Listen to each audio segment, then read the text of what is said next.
How's it going, everybody? This is Cameron White with White Light Astrology, giving you guys your September 2019 horoscope for Taurus, Sun, and Rising. Thank you guys so much for being here and liking and sharing and commenting and subscribing. I love and appreciate every single one of you guys. We're starting September off with Mars conjoining the Sun in Virgo. Now, of course, Mars is the planet of our action, our intentions, where we put our energy into. However, Mars is a malefic planet, so Mars does bring problems, anger, frustration, and fights. While Mars is in the sign of Virgo, it's focused on the specific details and the tinier little things that can, kind of get in your way. It can deal with like some analysis paralysis. But while Mars is conjoining the Sun on September 1st, this is when Mars is kind of getting purified by fire and where its energy can kind of get refreshed a little bit better. And while this is happening in the sign of Virgo, this is really about, getting down into the details, getting down into the specifics, crossing your T's, dotting your I's. And this is happening in your fifth house of love, of romance, of sex, of children, of art, of music, creativity. It's an extension of the first house, so it's an extension of you. So while Mars is conjoining the Sun in your first house, this is definitely going to kind of start the month off with like a refreshing energy of like, where are you directing your energy, and is it going towards the things that you really want to do and the things that are bringing you pleasure? But then 2 days later, on September 3rd, is when Mercury conjoins the Sun. And this is a little bit more important because this is still, again, happening in the sign of Virgo, and Mercury's ruling sign is Virgo. And so while Mercury's in its home sign, it operates a lot better. Mercury gets to do whatever it wants, essentially. Mercury, of course, the planet of communication, logic, our mindset, the way we think, and how we vocalize those thoughts. While it's in Virgo, it has this inept ability to, kind of get your point across in a really specific way. And, communication can be a little bit easier at this time as you're finding the right words for everything. But as Mercury conjoins the Sun, this is the same idea where Mercury kind of gets cleaned up and cleaned out to where Mercury can think a little bit better. And so while Mercury is conjoining the Sun in Virgo, still in your fifth house, this has a lot to do with being a lot more cognitively aware of what you want.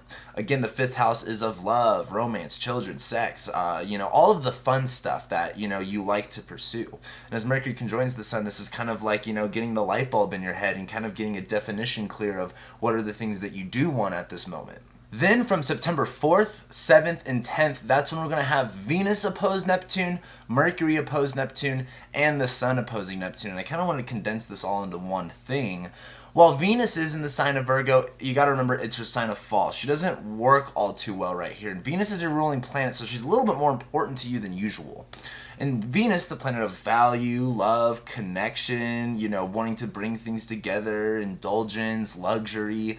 When she's in her sign of fall, Venus isn't able to experience those things as well. And this is the sign of Virgo. This is about specifics. So it's kind of like, while Venus would like to beautify and bring a lot of value into all of the tiny details, because Venus can kind of get caught up in those details and maybe a little bit harder to kind of enjoy them. And while she's getting all stuck up in that, it could be a little bit hard to kind of beautify everything that she really wants to do. So while Venus opposes Neptune, this is still Venus in your fifth house. This still has to do with, finding more connection and wanting to, really saturate the specific points when it comes to romance and it comes to love. But as Venus opposes Neptune, where Neptune's in your 11th house of friendships and social groups and everything, I think that this is kind of a turning point where Venus kind of looks at, what it wants, what it's really valuing in the specifics, and being able to see through the illusion or any type of uncertainty that you may have around what it is that you're wanting to pursue or what it is that's calling out to you right now in terms of love or romance or even with your children. Venus opposing Neptune is kind of like being more clear on what are the things that you value and that you like, and also at this point kind of shedding a little bit more of the illusion around what else is possible. Because also while Mercury opposes Neptune, I think this is getting more clear on a more verbal sense, on a more through some type of communication, whether it's you vocalizing something or you receiving something. But Mercury in Virgo is like trying to get the message across, and it's in fine print. It's all laid out in black and white. However, Mercury's traveling through your fifth house, so this has a lot to focus on the details of your, of your love life, and it's not so much the relationship itself, but more of how you feel about it. And as Mercury opposes Neptune, I think that this is kind of, being able to peek a little bit into the fog and seeing through it and starting to understand, what it is that you want versus what else can actually be out there. Because the 11th house being of friends, social groups, this is about other people, and these other people can connect you to more of the things that you want. And then on September 10th, the Sun finally opposes Neptune. And this is kind of like, at first, Venus is that value shift, that feeling shift of kind of like, okay, I'm feeling a little bit more specific with how I feel, even though there's kind of a cloud of illusion I'm working through. Mercury is finally adjusting that mindset and kind of getting the idea and the message clear. But while the Sun opposes Neptune, this is kind of like experiencing it and seeing it in like live example. And as the Sun's traveling through your 5th house, bringing light into this area and kind of showing you what's going on, as it's opposing Neptune, this may be a time of kind of like, experiencing, like kind of getting that experience of the specifics of what you want, but also being a little bit confused because you might also not get that. And it's kind of like, well, now you're looking to go, out into the world and see what else is possible. But as Venus, Mercury, and the Sun oppose Neptune, the one thing I want you guys to focus on is kind of like, what are you realizing that you want as you start to actually dive more into the things that, you want to explore. Then on September 13th is when Mercury conjoins Venus. Now, I think this is pretty positive because while Venus is in Virgo, it's kind of, and you also have to remember, Mercury at this time, Venus, they're both combust, they're kind of getting burnt up right now. Venus can be having a little bit of a difficult time in your 5th house because it's like, there's all these little specific factors and she can't get everything. While Mercury's in Virgo, where, at least the message is clear and at least it's understandable, Mercury's kind of like projecting this voice of Venus and kind of being like, all right, Venus, you have the floor, what's going on? And Mercury and Venus in your 5th house is, not Mercury and Venus, Venus in Virgo in your 5th house is kind of like, I have these specific wants, I'm having these specific, and I value these specific things. Mercury conjoining Venus is kind of like, all right, I finally have this mental clarity of why I'm valuing these things and why these specifics are starting to become more and more in my face, more and more real. But also on September 13th is when we have the full moon in Pisces. And this is happening in your 11th house of friendships, of bigger groups of people, humanitarian ideas, like, the bigger collective group, a bigger collective group of people. It could have to do with importations of like your career life as well. But while we're having this full moon, this is kind of like opening up our perception of what can be. This is Pisces, this is mixing, logic and fact with feelings and emotion and blending the two together. And with this in your 11th house, this is kind of like connecting to a bigger group of people. But while Mercury is conjoining Venus in your 5th house, this is definitely like a, hey, I want to enjoy these things and this is the passion that I have. This is what I'm wanting to pursue. And on the 13th, this may be a good time to kind of get yourself out there to experience those things. Whether that is, you do want to spice up your love life, or you are looking to just connect yourself more to your hobbies and, connect yourself to a bigger group of people that have the same interests. Then on September 14th is when Mercury and Venus, while still conjoining each other, will enter Libra. And they're going from your 5th house into your 6th house, which is going to be a big change. But the other thing too is that Venus is going from her sign of fall to her sign of domicile, where she's going into her ruling sign where she can do whatever she wants as she pleases and be the most Venus that Venus can be. Now, Venus, the planet of love, bringing things together, indulgence. Venus is looking to find harmony and balance through some type of, I like to use the word legality, like some type of a system that's more of a social construct. While Venus and Mercury both go into Libra, this is more focused on the harmony of that stuff. And you guys are Venus ruled, so this is kind of a little bit more important. But as Venus and Mercury both move into Libra, they're both moving into your 6th house. And the 6th house is all about your work, your routine, what you're doing every single day, what your habits and behaviors are, what your health looks like, where you're employed, because you do that every single day. Now, as Mercury and Venus both go into Libra, both going into your 6th house, this is where more of the concentration gets more focused on balancing the things that you're wanting to pursue with your schedule and what you're doing every single day and your, and your job. And I think this is just about kind of communicating and harmonizing with the idea of being able to live in the land of and. Like, you don't have to do this or that, you can do both at the same time. But also on September 14th is when Mars opposes Neptune. And I think that this is pretty critical because after we had, Venus, Mercury, the Sun all oppose Neptune, and then we had the full moon in Pisces, there's a lot of specifics being understood, and there's still a little bit of uncertainty. But as Mars opposes Neptune, I think that this is about dialing in, kind of like scoping into the specifics of what you're wanting to, attack, what you're wanting to do, what are you wanting to energize yourself with, where is your current direction going.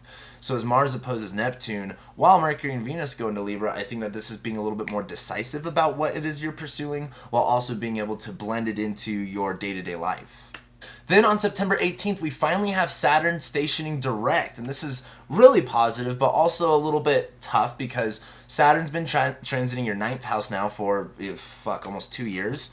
And as Saturn's been retrograde, it's been handing us responsibilities. It's been handing us challenges and blocks that we've had to deal with for that moment. As Saturn stations direct, this is kind of the time where, it's not necessarily so much you're stuck in this situation, but it's about what lessons did you learn through the obstacles you overcame during the past few months, and what lessons did you learn, because it's now time to apply those, and it's now time to make that mental shift towards, okay, if I had this problem before, what am I going to change and what am I going to adapt to? And with Saturn being in your 9th house of, belief, spirituality, your religion, far distance travel, foreign cultures, and, higher education, publishing, you could be seeing a big switch in your energy regarding how you handle the responsibilities in this area and what you're willing to take on versus what needs to be stopped. Then on September 21st is when we have Jupiter squaring Neptune.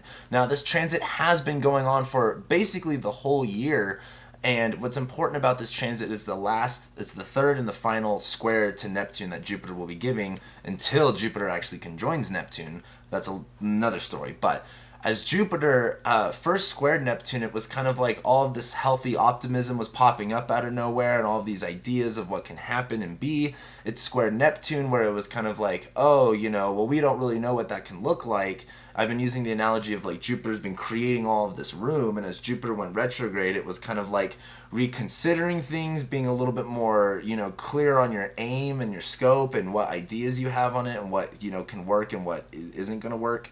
And as Jupiter's now stationed direct in August and is now moving forward, as it squares Neptune again, this is the superior square. It's in the superior position. It's both Jupiter-ruled signs. I think this is really going to be like the truth prevailing over the fog and the illusion. And as Jupiter's in your 8th house of other people's money, other people's resources, you may find some nice, comfortable, maybe even financial windfall. However, Jupiter transiting your 8th house is just having pretty good luck in usually not so good luck areas. And as that squares Neptune in your 11th, I think that this is going to help you get over a little bit of fear that you may have when it comes to joining new groups or doing more of what you want to. And I think that this is more of a positive time to just literally hold on to that, like have a blind faith, because it may actually lead you somewhere good. Then on September 23rd, the sun goes into Libra, so we have the main light and the main luminary being focused in on your work routine, your health, what you're doing every single day. So we're basically ending September with the focus going from what you want to do versus actually doing. Then on September 25th, we have Venus squaring Saturn. Now, I bring this transit up because it's usually a pretty difficult transit, and not to say that this one won't be, but Venus, this planet of love, squaring the planet of, restrictions and boundaries and walls and big fat no's.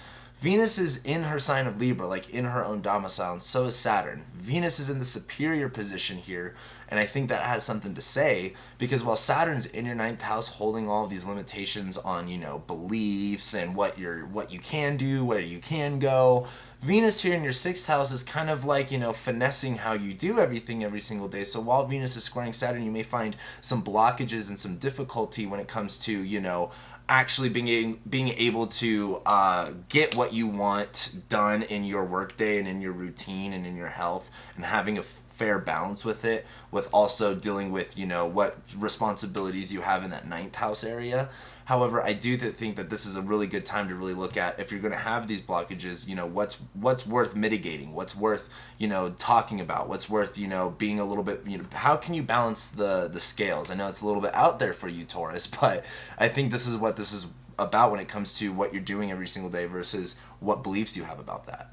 And then we end September off on September 28th with the new moon in Libra. So after this Venus square Saturn, conflict going on with your, what you're doing your every day, or your health, or, your schedule, this new moon is kind of allowing an opportunity to kind of reset your intentions, clear out the energy, and get a little bit more settled, and find a little bit more balance and composure when it comes to your routine and what you're doing every single day. As this is squaring Saturn, this is, there's more responsibilities involved. There's definitely more lessons to be learned, and there's definitely more roadblocks to be hit, but this is temporary. But I think what's important about this new moon in Libra is just finding the healthy balance between it all. And with that being said, thank you guys so much for being here and watching and liking and sharing and commenting and subscribing. I love and appreciate every single one of you guys, and I'll be seeing you next month.